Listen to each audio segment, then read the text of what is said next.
Қазақ халқында балаға қатысты наным сенімдер өте көп. Солардың бірі тұсаукесер. Тұсаукесер сәби бесіктен шығып, еңбектеуден өткен соң қаз тұрып, тай басқанда жасалатын дәстүр. Бала табанымен тұрып, алғашқы қадам жасауға талпына бастаған сәтте, дана қазақ баламыз тез жүріп кетсін деген ниетпен сәбидің тұсауын кестіріп, думандатып той жасайды. Дана қазақ баланың тұсауын ала жіппен, малдың тоқ жегімен және көк жіппен кестірген.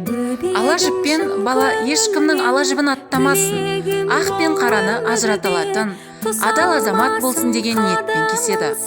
Ал малдың тоқ жегімен кесу себебі бала бай, дәулетті азамат болсын деп ырымдауында.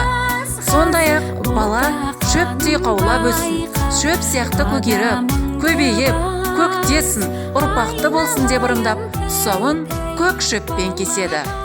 Олай болса, ортаға Дінмұхамед баламызды шақырайық.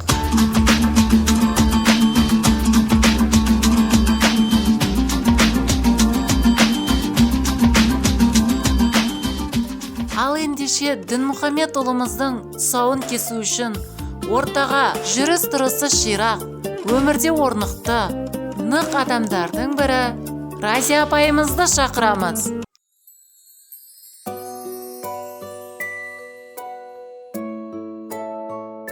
Бәрлік ұлтпен тату бол деп, тіл көзден аман болсын деп, біреудің ала жібін аттамасын деп, ала жіппен кесемін. Қаз балам, қадам бассаң мәз болам, күрмеуіңді шешейін, тұсауыңды кесейін. Ал балапаным, қадамың құтты болсын. Тұсауың кесілді құлама, тізеңді жаралап жылама. Құлындай құлпырып жүгірші, кәнекей өзіңді сынада. Ұзақ болсын иншалла өмірің, тасысын шаттықтан көңілің. Жарқырап күн санап өсе бер, жарқылдап семсер дей сенімің.